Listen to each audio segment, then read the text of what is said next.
Bonjour à tous, je suis content de vous retrouver pour une nouvelle vidéo après plus de 2 mois d'absence. Pour cette vidéo, je pars sur les traces de trésors bibliques liés à des théories et légendes de Champagne-Ardenne. Avant de commencer, je tiens à vous rappeler que je ne cherche pas à démontrer quoi que ce soit, juste à vous partager les lieux que je visite et leur histoire. Je vous invite même à partager dans les commentaires vos avis et à en débattre dans la bienveillance. Je vous invite aussi à vous abonner, ça coûte rien, ça m'encourage énormément et me pousse à faire du meilleur contenu.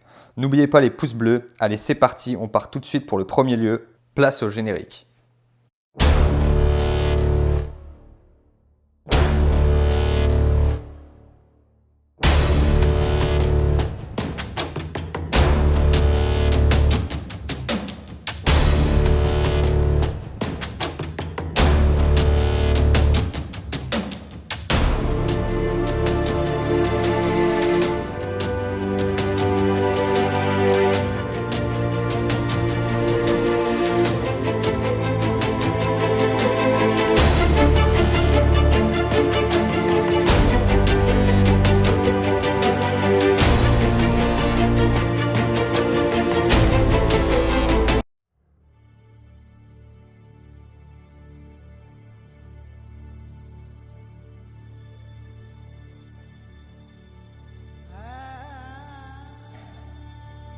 Je commence mes visites au cœur de la vallée de l'Asmois, à Bouillon, où domine certainement la plus grande et impressionnante forteresse de Belgique.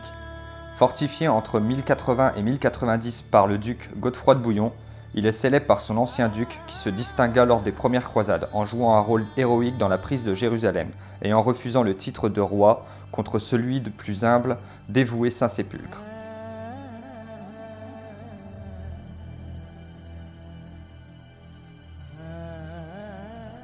Godefroy vendit le château en 1096 pour financer son départ en Terre Sainte. En 1099, ils arrivèrent devant Jérusalem. La ville sainte fut enlevée plus vite que prévu. L'assaut à l'aide de machines de siège fut vigoureusement conduit. Godefroy de Bouillon combattit au premier rang, maniant à la perfection l'arc et l'épée, et fit la percée décisive le 14 juillet.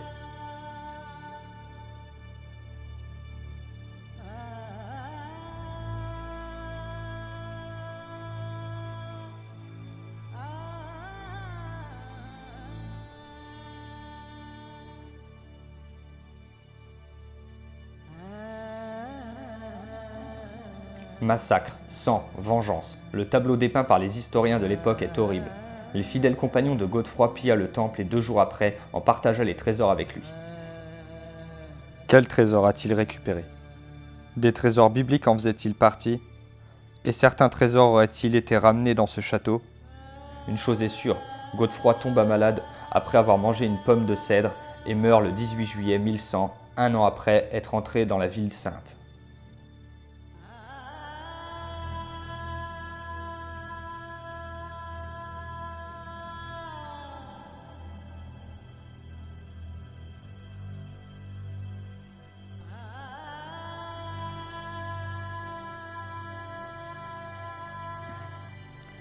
Je poursuis mes visites au centre de la forêt domaniale de Wèvres dans la Meuse, pour aller sur le site de la fontaine Saint-Dagobert, un lieu de pèlerinage depuis la fin du IXe siècle.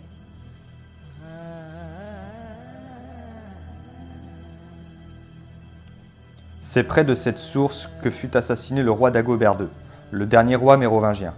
Né entre 655 et 656, il est le fils du roi Sigebert III.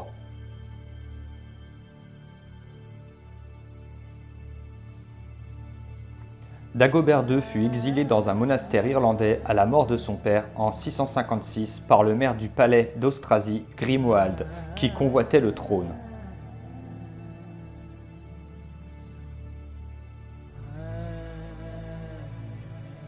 Il fut retrouvé grâce à l'aide de l'évêque de York Wilfrid et restauré sur le trône d'Austrasie en 676. Il fut assassiné ici 3 ans plus tard, le 23 décembre 679, alors qu'il devait passer les fêtes de Noël dans sa maison royale, lors d'une partie de chasse. Un assassinat orchestré par le maire du palais du royaume de Neustrie, Herbruin, dans le but d'annexer l'Austrasie à la Neustrie.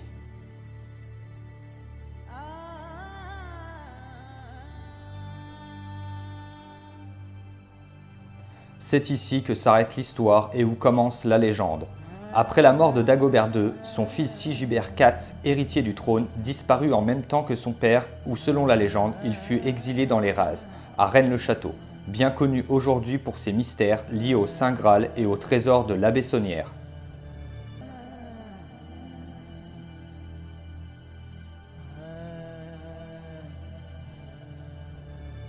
Aucun document historique n'a jamais étayé cette thèse. Cependant, Gérard de Sède en parle dans plusieurs écrits et reconnaîtra par la suite s'être fait avoir par une équipe de joyeux faussaires mythomanes, Pierre Plantard et Philippe de Chérizet, distillant des documents fabriqués pour l'occasion qui disent « Sigibert IV est bien venu se réfugier à Rennes-le-Château ».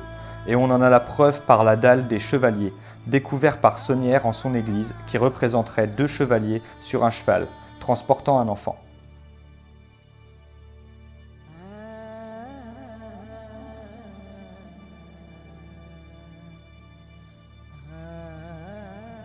La dynastie mérovingienne que l'on croyait éteinte a survécu protégée par une société secrète, le prieuré de Sion, nous fournissant toute une batterie généalogique aboutissant à une conclusion évidente. Le dernier descendant de cette dynastie est Pierre Plantard lui-même et est prétendant légitime au trône de France. Une belle histoire qui termine malheureusement par un gros canular. Quel dommage.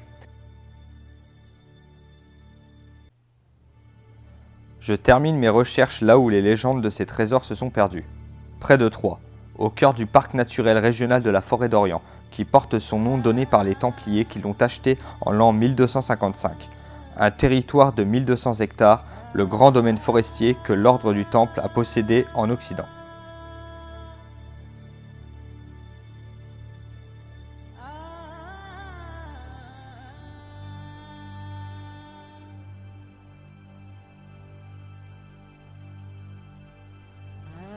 Je ne rappellerai pas leur histoire qui est assez documentée et remplie de théories et de légendes. Les faits parlent d'eux-mêmes. Les Templiers avaient amassé tant de richesses qu'ils étaient enviés par des rois. Mais d'où venaient ces richesses à leur retour du Moyen-Orient? De l'or et des bijoux? Ou des trésors bibliques et des preuves historiques sur la religion? Ou même un peu des deux? Les questions sont sans réponse. Nous savons juste que très peu de leurs richesses ont été récupérées contrairement à ce que vous pouvez imaginer. Et des Templiers ont réussi à fuir quand Philippe IV le Bel, roi de France, a fait arrêter tous les Templiers le 13 octobre 1307.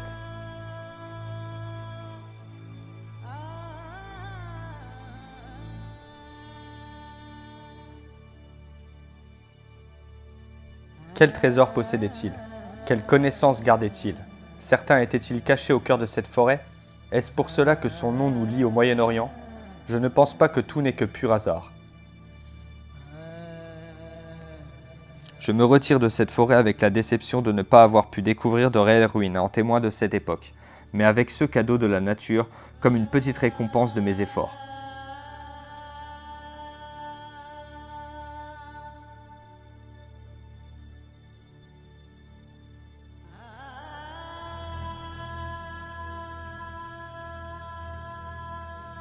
Je vous invite encore à donner votre avis sur ces légendes et théories dans les commentaires. À vous abonner et à mettre un pouce bleu si vous avez apprécié cette vidéo.